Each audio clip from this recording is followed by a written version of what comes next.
Chairperson of the UPA, respected Sonia ji, Minister for Information and Broadcasting, Shri Manish Tiwari ji, other cabinet and ministerial colleagues, Justice Kotshu, Shri Bimal Chulka, distinguished representatives of the media fraternity, ladies and gentlemen.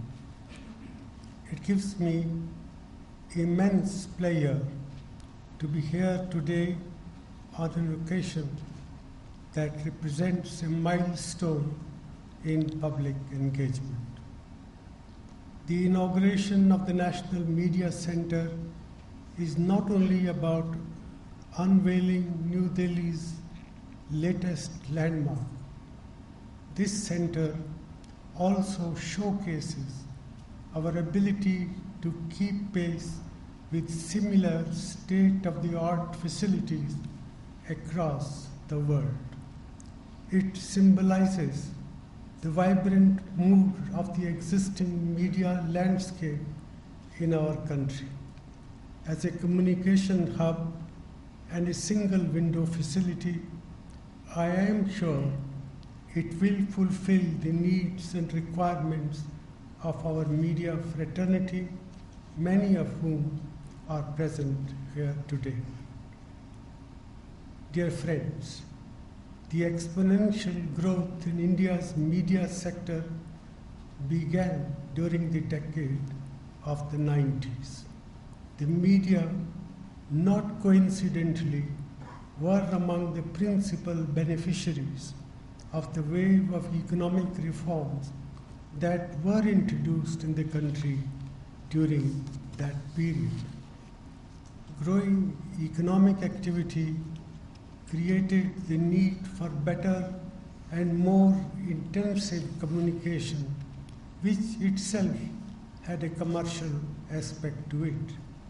A virtuous cycle came about in which the increased reach of media, both print and electronic, opened up ever newer markets which benefited producers and consumers alike. In fact, I would like to think that the phenomenon of India as a world power in cricket has something to do with the fact that our electronic media are able to create and unite a huge block of consumers, reaching whom is the dream of many marketing professionals. Ladies and gentlemen, the story of reform and liberalization in the media sector, which is a continuing one, is obviously a success story. The size of the media industry alone demonstrates that very amply. But the media are not merely a mirror of business activity. They are a reflection of the entire society at large. Economic reforms and liberalization over the last 2 decades and more have wrought great societal change in our country. Our media have reflected this process and also been affected by the associated changes. I would even say that the pace of these changes has been so rapid that the documentation of its impact on the media has been somewhat inadequate. Technological advancements like the internet, the telecom revolution, low-cost broadcasting, social media, and cheaper publishing facilities that exist today were inconceivable 2 decades ago. Ladies and gentlemen, change inevitably brings challenge in its way. Those of you who are the practitioners of the media industry have a very special responsibility to assess, tackle, and overcome the challenges that 2 decades of socio-economic change have brought about. In a vibrant democracy such as ours, which revels in free inquiry and quest for answers, this is a significant calling. But there is need for caution while executing this responsibility.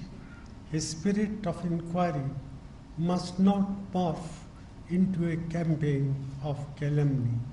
A witch hunt is no substitute for investigative journalism, and personal prejudices must not replace the public good.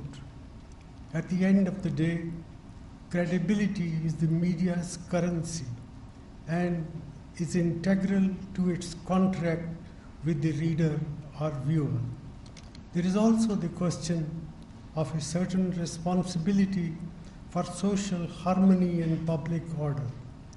I emphasize this particularly in the light of social media revolution, which is rendering irrelevant the lines between a connected citizen and professional journalist. A mature and wise handling of this phenomenon is essential if we are to avoid the tragedy last year that befell many innocent souls who became victims of an online propaganda campaign and were then driven across the country to save their lives in their home states. Ladies and gentlemen, it's a reality that journalism cannot be divorced from the business of which it is a part.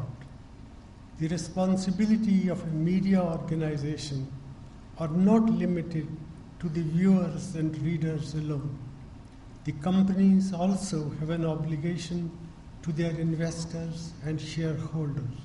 The tussle between bottom lines and headlines is a fact of life for them. But this should not result in a situation where the media organizations lose sight of their primary directive, which is to hold up a mirror to society and help provide a corrective. The media and civil society are an essential part of democracy and nation building. Now that we are at a decisive stage in taking our rightful place in the Committee of Nations, I am confident that they will not be found wanting in this collective effort to consolidate India as a plural, inclusive, and progressive society. I would also like to take this opportunity to reiterate the commitment of the UPA government in fostering a free, pluralistic, and independent media.